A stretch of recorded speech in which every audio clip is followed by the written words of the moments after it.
एक ही साल में दो दो बार नवरात्रि क्यों मनाई जाती है? आप सभी ने सुना होगा कि वर्ष में 2 बार नवरात्रि मनाई जाती है, एक चैत्र नवरात्रि और दूसरी शारदीय नवरात्रि। लेकिन क्या आप जानते हैं कि इसके पीछे कितनी गहरी और दिव्य कहानी छुपी हुई है? आज मैं आपको वो कथा सुनाता हूं जो युगों युगों से संतों और ऋषियों के मुंह से सुनी जाती रही है। ये कहानी है माता दुर्गा के उस महान त्याग की, उनकी करुणा की और उनके न्याय की। नमस्कार प्यारे दर्शकों, मैं अर्जुन एक बार फिर आपका हार्दिक स्वागत करता हूं आपके अपने चैनल विद्या ज्ञान सागर में। दोस्तों, आज हम एक नई कहानी और एक नया वीडियो लेकर आपकी सेवा में उपस्थित हुए हैं। आज की कथा अत्यंत ज्ञानवर्धक और प्रेरणादायक है। कथा शुरू करने से पहले आपसे एक विनम्र निवेदन है। शास्त्रों में कहा गया है कि अधूरी छोड़ी गई कथा दुख और पाप का कारण बनती है, इसलिए इसे अंत तक अवश्य सुनें। और अगर आप अपनी मां से सच्चा प्रेम करते हैं तो इस वीडियो को लाइक करें, हमारे चैनल को सब्सक्राइब करें और कमेंट में मां लिखकर अपना समर्थन दें। तो आइए बिना किसी विलंब के आरंभ करते हैं आज की प्रेरणादायक कथा। कलयुग के प्रारंभिक काल की बात है। धरती पर अधर्म का साम्राज्य फैलता जा रहा था।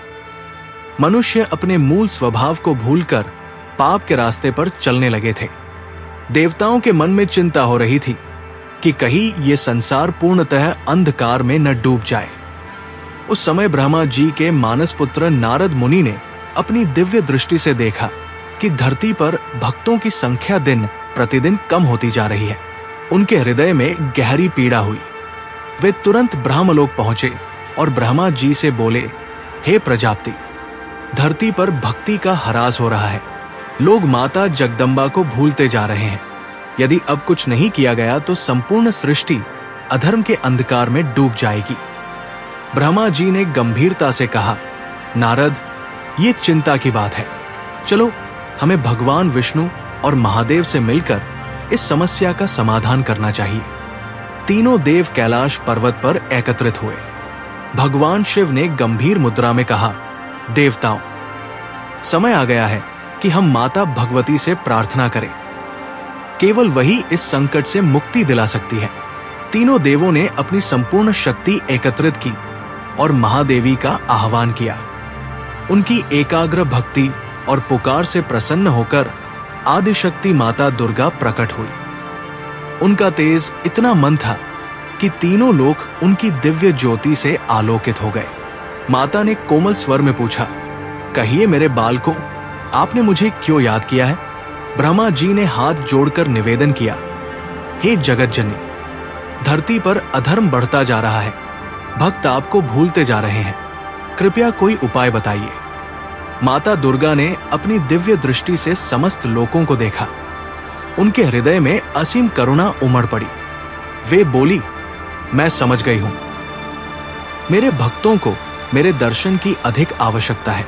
वर्ष में केवल एक बार नवरात्रि पर्याप्त नहीं है। भगवान विष्णु ने पूछा, तो माते, आप क्या चाहती हैं? माता ने मुस्कुराते हुए कहा, मैं वर्ष में 2 बार अवतरित होंगी, एक बार वसंत में और एक बार शरद ऋतु में। इससे मेरे भक्तों को 2 बार मेरे दर्शन का सौभाग्य मिलेगा। महादेव ने जिज्ञासा से पूछा, मां, 2 अलग अलग समय पर अवतरित होने का क्या विशेष कारण है? माता दुर्गा ने गंभीर भाव से समझाया, शिव, वसंत ऋतु में जब प्रकृति जाग रही होती है, नए पत्ते आ रहे होते हैं, फूल खिल रहे होते हैं, उस समय मैं चैत्र नवरात्रि के रूप में अवतरित होंगी। उस समय मैं अपने भक्तों को नई शुरुआत का आशीर्वाद दूंगी, उनके जीवन में नई उमंग भरूंगी। और शरद ऋतु में वे आगे बोली, जब फसल काटी जाती है, जब प्रकृति अपनी परिपूर्णता पर होती है, उस समय मैं शारदीय नवरात्रि के रूप में आऊंगी। उस समय मैं अपने भक्तों को उनकी मेहनत का फल दूंगी, उनकी रक्षा करूंगी। माता ने चैत्र महीने की शुक्ल प्रतिपदा को देखा। वसंत की मधुर हवा चल रही थी। पेड़ों पर नए पत्ते आए थे। चारों ओर जीवन का संचार हो रहा था। माता ने सोचा कि यही समय है जब मैं अपने भक्तों को नए जीवन का संदेश दे सकती हूं। उन्होंने अपना पहला रूप धारण किया शैलपुत्री का। पर्वतराज हिमालय की पुत्री के रूप में वे प्रकट हुई। उनके हाथ में त्रिशूल और कमल थे। वृषभ पर आसीन होकर वे धरती पर अवतरित हुई।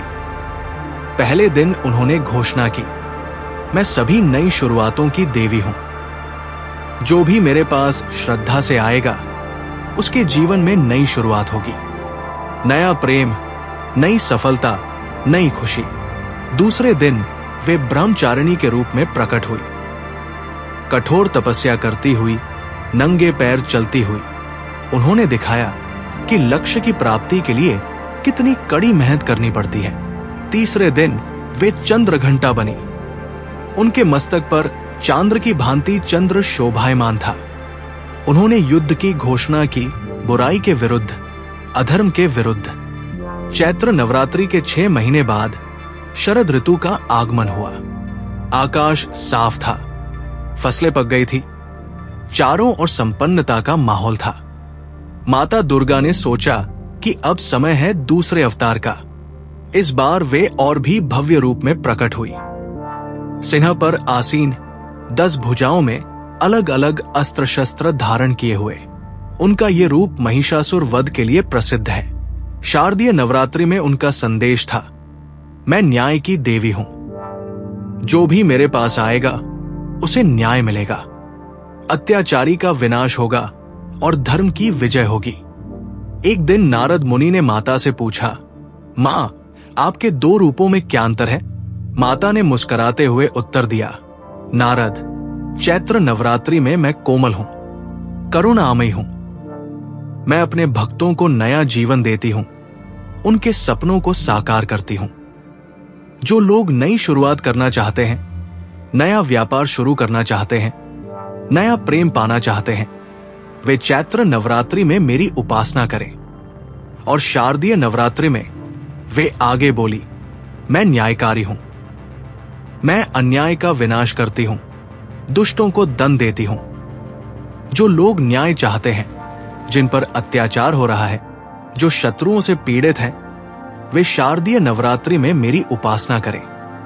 एक बार देवताओं ने माता से पूछा, मां, आप इतना कष्ट क्यों उठाती हैं? वर्ष में 2 बार अवतरित होना, अलग अलग रूप धारण करना। माता के नेत्रों में आंसू आ गए। वे बोली, मेरे बच्चों, मैं मां हूं। क्या कोई मां अपने बच्चों को कष्ट में देख सकती है? जब मैं देखती हूं कि मेरे भक्त परेशान हैं, दुखी हैं, तो मेरा हृदय द्रवित हो जाता है। वसंत में जब मैं देखती हूं कि कोई नई उम्मीद के साथ जीना चाहता है, तो मैं चैत्र नवरात्रि में आती हूं। शरद में जब मैं देखती हूं कि कोई न्याय के लिए तरस रहा है, तो मैं शारदीय नवरात्रि में आती हूं। ये मेरा कष्ट नहीं है, ये मेरा प्रेम है। ब्रह्मा जी ने गहराई से पूछा, मां, इन 2 नवरात्रि का आध्यात्मिक अर्थ क्या है? माता दुर्गा ने समझाया, ब्रह्मा, इंसान के जीवन में 2 तरह की आवश्यकताएं होती है। एक सृजन की, नई शुरुआत की। दूसरी संहार की, बुराई का विनाश करने की। चैत्र नवरात्रि सृजन का त्योहार है। इस समय प्रकृति भी नया जन्म ले रही होती है, इसलिए ये समय नई शुरुआत के लिए सबसे उत्तम है। शारदीय नवरात्रि संहार का त्योहार है। इस समय प्रकृति अपनी पूर्णता पर होती है, फसल काटी जाती है। इसीलिए ये समय बुराई को काटने का, न्याय करने का है। इस संदर्भ में भक्त प्रहलाद की कथा भी प्रासंगिक है। प्रहलाद के पिता हिरण्यकशिपु एक अत्याचारी राजा थे। वे नहीं चाहते थे कि कोई भगवान की पूजा करे। जब चैत्र नवरात्रि आई, प्रहलाद ने चुपचाप माता दुर्गा की पूजा की। उन्होंने माता से प्रार्थना की, मां, मुझे अपने पिता से लड़ने की शक्ति नहीं चाहिए। मुझे धैर्य चाहिए, सब्र चाहिए, मुझे नई राह चाहिए। माता ने प्रहलाद को आशीर्वाद दिया। प्रहलाद के मन में शांति आई। वे धैर्य के साथ सभी यातनाएं सहन करने लगे। लेकिन जब शारदीय नवरात्रि आई, तब स्थिति बदल गई। हिरण्यकशिपु के अत्याचार हद से गुजर गए। उस समय भगवान नरसिंह प्रकट हुए और हिरण्यकशिपु का वध किया। ये माता दुर्गा की ही शक्ति थी जो नरसिंह के रूप में प्रकट हुई। चैत्र नवरात्रि में उन्होंने प्रहलाद को धैर्य दिया था। शारदीय नवरात्रि में उन्होंने न्याय दिलाया। एक दिन सभी देवता मिलकर माता के पास गए। उन्होंने पूछा, माँ, आपके इस महान त्याग का फल क्या होगा? माता ने गर्व से कहा, मेरे वरदान से ये होगा कि जो भी व्यक्ति चैत्र नवरात्रि में मेरी पूजा करेगा, उसके जीवन में नई शुरुआत होगी। उसके सभी मनोकामनाएं पूर्ण होंगी। उसे नया प्रेम, नई सफलता, नई खुशी मिलेगी। और जो भी व्यक्ति शारदीय नवरात्रि में मेरी पूजा करेगा, उसे न्याय मिलेगा। उसके शत्रुओं का नाश होगा। उस पर जो भी अत्याचार हो रहा है, वो समाप्त हो जाएगा। शारदीय नवरात्रि की अष्टमी और नवमी के दिन माता दुर्गा काली माता के रूप में प्रकट होती है। ये रूप अत्यंत भयानक है, लेकिन भक्तों के लिए कल्याणकारी है। एक बार एक राक्षस था जिसका नाम रक्तबीज था। उसकी विशेषता यह थी कि उसके खून की जो भी बूंद धरती पर गिरती, उससे एक नया रक्तबीज पैदा हो जाता था। देवताओं के लिए उसे मारना असंभव हो गया था। तब शारदीय नवरात्रि की अष्टमी के दिन माता काली के रूप में प्रकट हुई। उन्होंने अपनी जीभ फैलाकर रक्तबीज का सारा खून पी लिया और उसका वध कर दिया। यह घटना इस बात का प्रमाण है कि शारदीय नवरात्रि में माता अपने सबसे भयानक रूप में न्याय करती है। व्यावहारिक जीवन में भी दो नवरात्रि का विशेष महत्व है। चैत्र नवरात्रि वसंत ऋतु में आती है। इस समय किसान नई फसल बोते हैं, व्यापारी नया व्यापार शुरू करते हैं, विद्यार्थी नए सत्र की शुरुआत करते हैं। माता की कृपा से इस समय शुरू किया गया कोई भी काम सफल होता है। इसलिए लोग चैत्र नवरात्रि में नए कार्यों की शुरुआत करते हैं। शारदीय नवरात्रि शरद ऋतु में आती है। इस समय फसल काटी जाती है। व्यापारी अपने वार्षिक हिसाब किताब करते हैं। ये समय मूल्यांकन का है, न्याय का है। इस समय लोग अपने जीवन का मूल्यांकन करते हैं। जो गलत है उसे छोड़ते हैं, जो सही है उसे अपनाते हैं। एक दिन एक भक्त ने माता से पूछा, माँ, हम दोनों नवरात्रि में कैसी पूजा करें? माता ने प्रेम से उत्तर दिया, बेटा, चैत्र नवरात्रि में तुम मेरी पूजा प्रेम से करो। मुझसे नई उम्मीदें रखो, नए सपने देखो। मुझसे कहो कि तुम्हारे जीवन में क्या नया चाहिए। और शारदीय नवरात्रि में तुम मेरी पूजा न्याय की भावना से करो। मुझसे कहो कि तुम्हारे जीवन से क्या बुराई हटानी है। मुझसे शक्ति मांगो कि तुम अधर्म का सामना कर सको।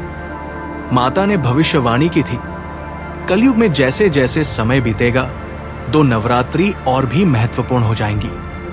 लोग इतने व्यस्त हो जाएंगे कि उनके पास भगवान को याद करने का समय नहीं होगा। लेकिन जो लोग इन दो नवरात्रि में मेरी सच्चे दिल से पूजा करेंगे, वे सभी कष्टों से मुक्त हो जाएंगे। चैत्र नवरात्रि उनके लिए नई आशा लेकर आएगी। शारदीय नवरात्रि उनके सभी शत्रुओं का नाश करेगी। दोनों नवरात्रि में देवी के 9 रूपों की पूजा होती है, लेकिन इन 9 रूपों का अर्थ अलग अलग समय में अलग होता है। चैत्र नवरात्रि में शैलपुत्री नई शुरुआत की देवी, ब्रह्मचारिणी संकल्प की देवी, चंद्रघंटा साहस की देवी, कूष्मांडा सृजन की देवी, स्कंदमाता प्रेम की देवी, कात्यायनी शक्ति की देवी, कालरात्रि बाधाओं के नाश की देवी, महागौरी शुद्धता की देवी, सिद्धिदात्री सफलता की देवी। शारदीय नवरात्रि में शैलपुत्री स्थिरता की देवी, ब्रह्मचारिणी धैर्य की देवी, चंद्रघंटा वीरता की देवी, कूष्मांडा तेज की देवी, स्कंदमाता करुणा की देवी, कात्यायनी न्याय की देवी, कालरात्रि अंधकार नाशिनी, महागौरी पापनाशिनी, सिद्धिदात्री मोक्षदायिनी। महर्षि वाल्मीकि ने भी दोनों नवरात्रि का अनुभव किया था। जब वे डाकू रत्नाकर थे, चैत्र नवरात्रि में उनकी मुलाकात नारद मुनि से हुई। नारद मुनि ने उन्हें राम नाम जपने को कहा। रत्नाकर ने राम नाम का जाप शुरू किया। ये चैत्र नवरात्रि की कृपा थी कि उनके जीवन में नई शुरुआत हुई। वे डाकू से संत बन गए। लेकिन असली परीक्षा शारदीय नवरात्रि में आई। जब उन्होंने देखा कि रावण ने सीता माता का हरण किया है, तो उनके मन में न्याय की भावना जागी। उन्होंने रामायण की रचना की। जिसमें रावण के अन्याय और राम की विजय का वर्णन था। ये शारदीय नवरात्रि की शक्ति थी कि वाल्मीकि ने न्याय और अधर्म के बीच का अंतर दिखाया। संत तुलसीदास ने रामचरितमानस की रचना की। इस महान कार्य में भी 2 नवरात्रि का योगदान था। चैत्र नवरात्रि में तुलसीदास ने माता से प्रार्थना की, मां, मुझे ऐसी भाषा दो जो सभी लोग समझ सके, मुझे ऐसे शब्द दो जो लोगों के दिल में उतर जाएं। माता ने तुलसीदास को आशीर्वाद दिया। तुलसीदास ने अवधी भाषा में रामचरितमानस लिखना शुरू किया, लेकिन संस्कृत के पंडितों ने तुलसीदास का विरोध किया। वे कहते थे कि राम की कथा संस्कृत के अलावा किसी और भाषा में नहीं लिखी जा सकती। शारदीय नवरात्रि में तुलसीदास ने माता से न्याय की प्रार्थना की। माता ने तुलसीदास को हिम्मत दी। कहते हैं कि एक दिन काशी विश्वनाथ के मंदिर में रामचरितमानस अपने आप खुल गई। भगवान शिव ने स्वयं इस ग्रंथ की प्रशंसा की। इस तरह चैत्र नवरात्रि में माता ने तुलसीदास को प्रेरणा दी, शारदीय नवरात्रि में सम्मान दिलाया। समय बीतता गया, दोनों नवरात्रि की परंपरा स्थापित हो गई। लेकिन माता एक बार अपने निर्णय की परीक्षा करना चाहती थी। उन्होंने एक वर्ष ऐसा किया कि न चैत्र नवरात्रि में प्रकट हुई, न शारदीय नवरात्रि में। वे देखना चाहती थी कि भक्त क्या करते हैं। चैत्र नवरात्रि आई, भक्तों ने पूजा की, लेकिन माता के दर्शन नहीं हुए। लोग परेशान हुए। कुछ ने सोचा कि शायद उनकी पूजा में कमी है। शारदीय नवरात्रि आई, फिर भी माता के दर्शन नहीं हुए। अब लोग वास्तव में चिंतित हो गए। तब एक छोटी सी बच्ची ने कहा, माता जी कहीं गई नहीं है, वे हमारे दिल में हैं, हमें उन्हें अपने दिल में ढूंढना चाहिए।